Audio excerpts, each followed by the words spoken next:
बात करेंगे कक्षा 10 के उन विद्यार्थियों के लिए जो इस वर्ष परीक्षा देने वाले हैं। अभी गणित का पेपर नहीं हुआ है, उनके लिए एक मैं मॉडल पेपर लेकर के आया हूं और एक एक नंबर के सवालों पर विचार करेंगे। 10 क्वेश्चन हैं। अगर आप 10 के 10 प्रश्न सही बनाते हैं, कमजोर विद्यार्थियों के लिए बहुत इंपॉर्टेंट है। 10 के 10 प्रश्न आप सही बनाते हैं, 10 अंक ये हो जाते हैं। एक प्रश्न आप 6 नंबर का सांख्यिकी से बनाइए, उसको भी मैं अगली वीडियो में बताऊंगा आपको। और एक प्रश्न आप रचना से बनाइए, तो आपके आसानी से 20 से ऊपर नंबर आ जाते हैं, जिससे आप जो है पास होने में ज्यादा कठिनाई नहीं होगी। गणित में पास होना कोई कठिन बात नहीं है। तो पहला प्रश्न है 825 के अभाज्य गुणनखंडों के गुणनफल के रूप में लिखिए। 825 को अभाज्य गुणनखंडों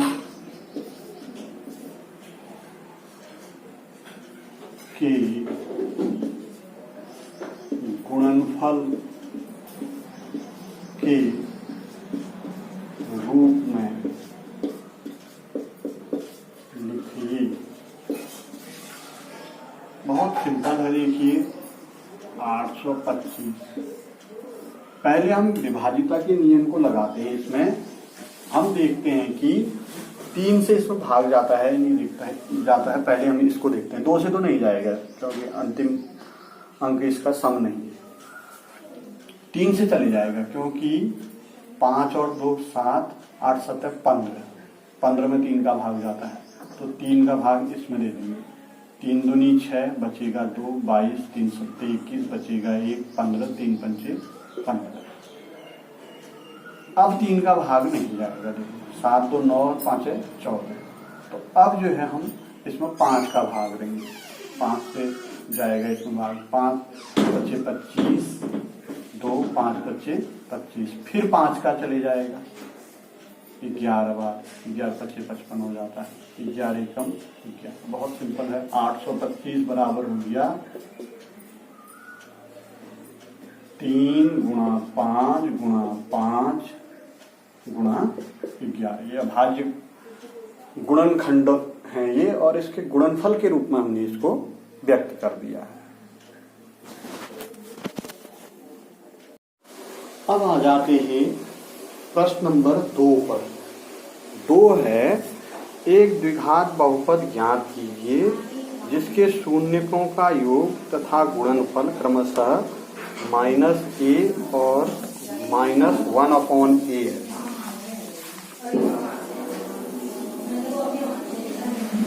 एक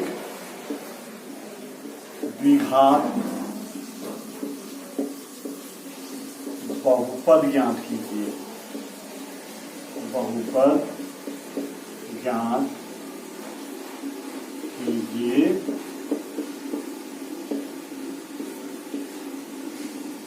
जिसके शून्यकों का योग व गुणनफल, पहले योग दिया है, हाँ, योग व गुणनफल क्रमशः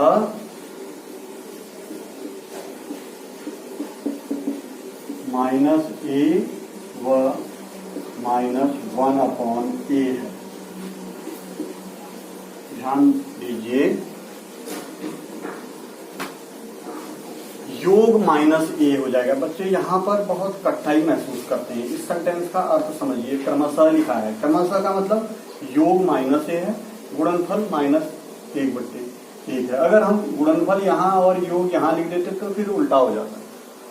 जो पहले लिखा है वो ये है, यानी योग पहले लिखा है तो ये है, और बाद में जो लिखा है वो ये। क्रमशः का मतलब ये समझो। तो सवाल को पहले समझ लेना चाहिए। अगर आप योग की जगह गुणनफल और गुणनफल की जगह योग लिख देंगे तो फिर सवाल गलत हो जाएगा। तो द्विघात समीकरण होती है एक्स स्क्वायर माइनस शून्यकों का योग, शून्यकों का योग प्लस शून्यकों का गुणनफल, शून्यकों का गुणनफल। और सूत्र को याद करना बहुत आसान है। देखो इसका सूत्र धन है, इसका सूत्र, इसमें ये जो है ऋण आ रहा है, फिर ही धन आ जा रहा है। अगला अगर आएगा तो फिर आ नहीं रहा है यहाँ पे, लेकिन आता तो फिर क्रम से ऋण में आ जाता है।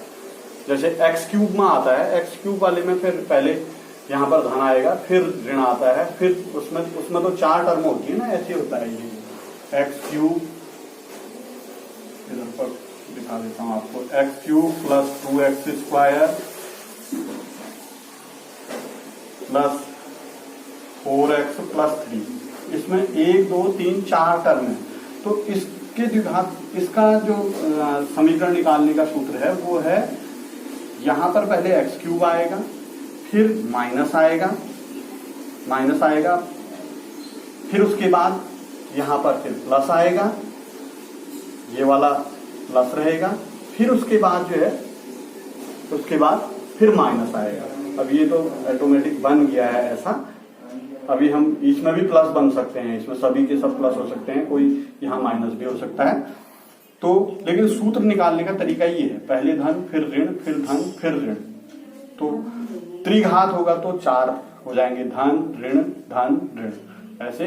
और 4 घात होगा तो भी यही चलेगा, इसी तरीके से धन ऋण इस तरीके से हम इसको कहेंगे। हम फिलहाल सवाल पे आ जाते हैं। तो हमारे पास ये है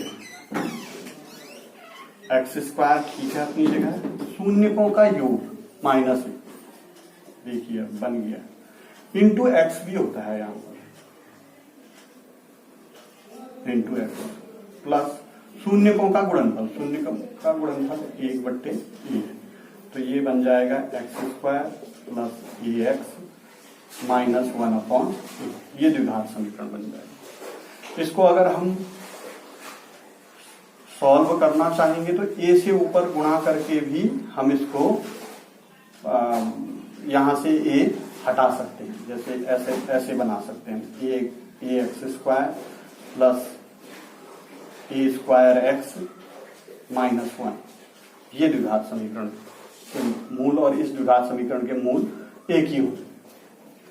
तो ये आपका दूसरा क्वेश्चन हो गया। अब तीसरा क्वेश्चन,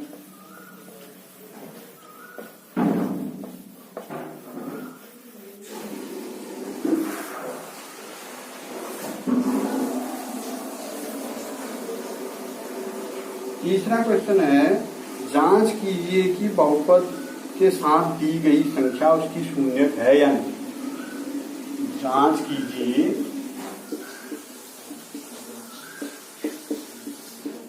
कि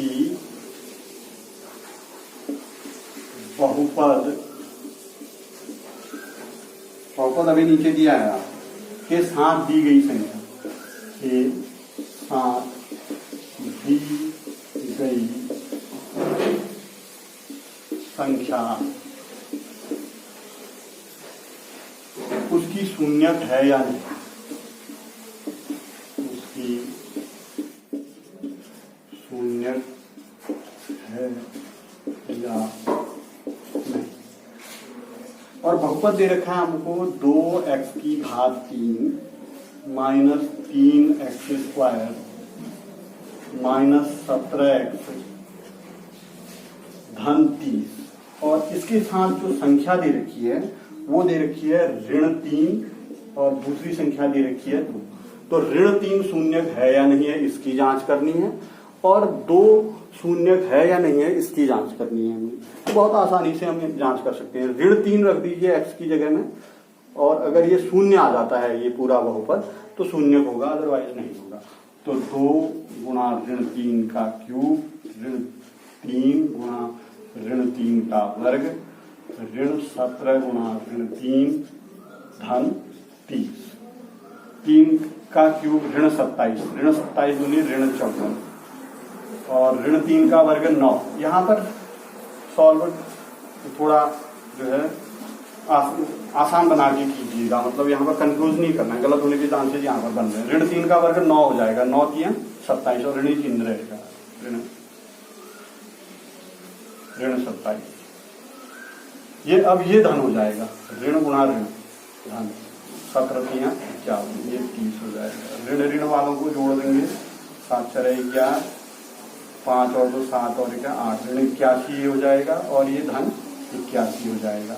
तो ऋण 81 धन 81 0, तो ऋण 3 इसका शून्यक होगा, ऋण 3 शून्यक है, ऋण 3 इसका शून्यक होगा। अब धन 2 को भी चेक करना है, हमने यहीं पर चेक कर दिया हूं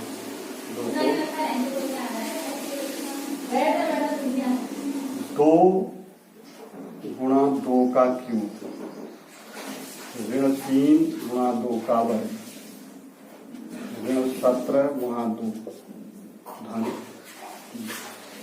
2 का क्यूब 8 8 दूनी 16, 2 का वर्ग 4 4 3 12, 17 दूनी 34 धन 30, धन वाले से एक साथ जोड़ेंगे 30 और 16 46 और ऋण वालों को एक साथ 12 और 34 46, 46 माइनस 46 0, तो 2 भी शून्यक है, 0 आ जा रहा है ना। बहुपद का मान अगर जिस मान के लिए 0 आ रहा है वह मान जो है बहुपद का शून्यक हो जाएगा। जैसे एक मान ऋण 3 है, इसके लिए बहुपद का मान 0 आ जा रहा है, एक मान 2 है उसके लिए बहुपद का मान 0 आ जा रहा है, तो इस प्रकार से ये जो है शून्यक होगा, ऋण 3 भी शून्यक होगा और 2 भी शून्यक होगा। शून्य और शून्यक में अंतर है, इस बात का ध्यान रखना। अगला क्वेश्चन,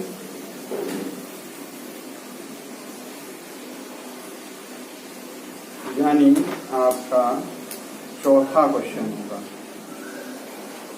समांतर श्रेणी 10 7 4 का 30वां पद ज्ञात कीजिए। 10 7 4 का 30वां पद ज्ञात करना है। बहुत सिंपल, देखिए इसके लिए फॉर्मूला है ए एन बराबर a plus n minus 1 into d. A जो है प्रथम पद है, एन जो है ये 30वां पद निकालना है हमने, और डी का मान आप दूसरे पद से पहले पद को घटा करके ज्ञात करेंगे। तो आसानी से पहले इनको लिख लीजिए, ए बराबर 10, एन बराबर 30 और डी बराबर हम 7 माइनस 10। ये ध्यान रखना, इसका चिन्ह जो है ऋण 3 हो जाएगा। 7 माइनस 10, 4 माइनस 7 वो भी ऋण 3। तो यहाँ पर इसको रख देंगे, ए 30 लिख देंगे, ए की जगह 10 रख देंगे, एन की जगह प्लस एन की जगह 30 रख देंगे, 30 ऋण 1 और डी की जगह ऋण 3 रख देंगे, यानी 10 धन 29 गुणा ऋण 3। 10 ये ऋण हो जाएगा, धन ऋण 29 3 3 27 3 दूनी 6 और 2 8, 10 ऋण 87 यानी माइनस 77। तो इसका 30वां पद जो है माइनस 77 है। तो इस प्रकार से ये आपका चौथा सवाल कंप्लीट।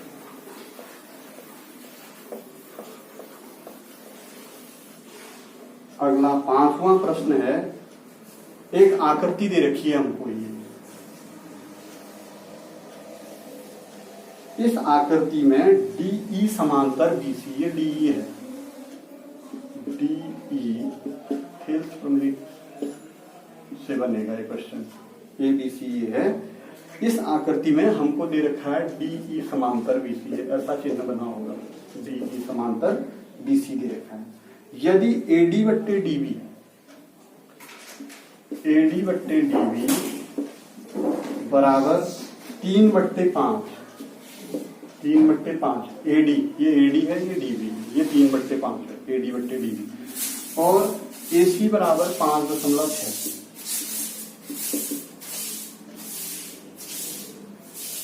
सेंटीमीटर हो, तो ए ई का मान, AC हमको ये दे रखा है पूरा, तो हमको जांच क्या करना है, AE का मान। ध्यान से देखने में,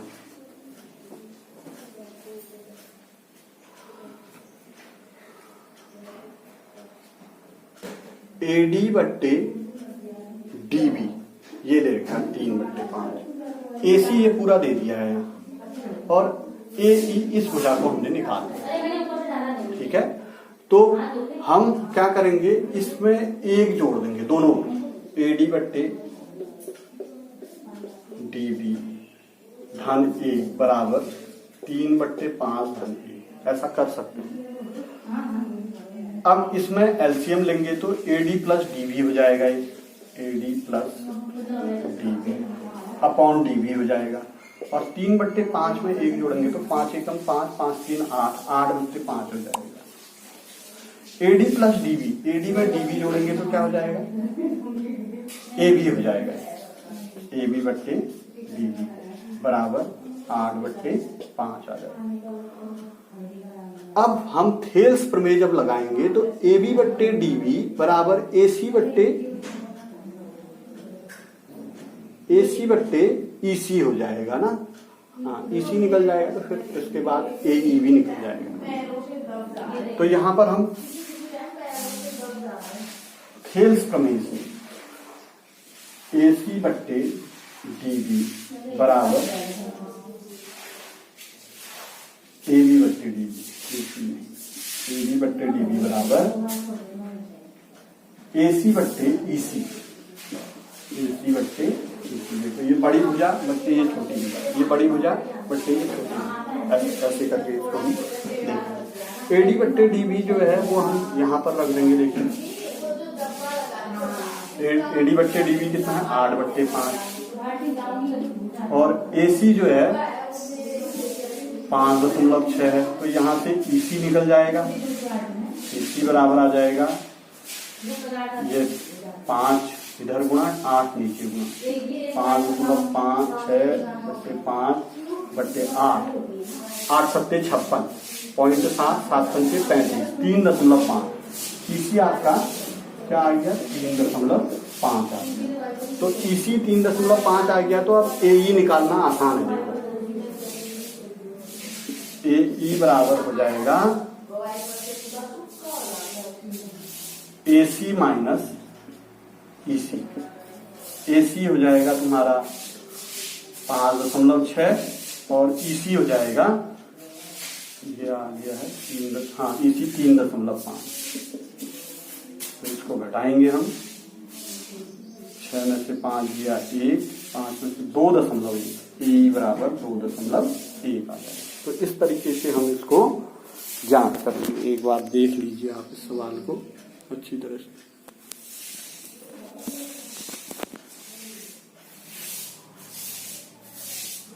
अगला क्वेश्चन,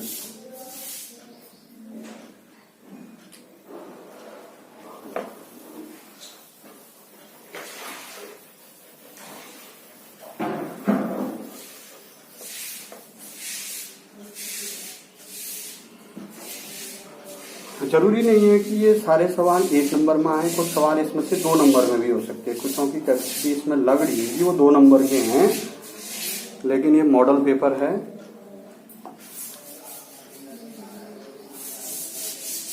मान निकालिए, छठा प्रश्न, मान निकालना।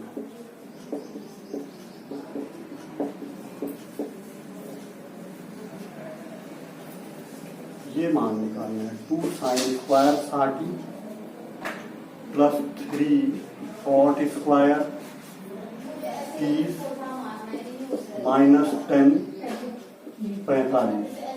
साइन 60 का मान वर्गमूल 3 का वर्ग प्लस 3 cot 30 का मान 10 30 1 वर्गमूल 3, cot 30 जो है वर्गमूल 3 हो जाएगा, तो वर्गमूल 3 का वर्ग माइनस 10 45 का मान 1। अब इसको सॉल्व कर देंगे, 2 ये वर्गमूल 3 का वर्ग 3 हो जाएगा, 2 का वर्ग 4 हो जाएगा, 3 वर्गमूल 3 का वर्ग जो है 3 हो जाएगा, 1 दो बार कट जाएगा, 3/2 धन 3 तिया 9 ऋण 1। एलसीएम ले लेंगे, 3 धन 9 दूनी 18 ऋण 2/2। 18 3 21 में से 2 घटाएंगे तो 19/2, यानी इसका मान 19/2 होगा।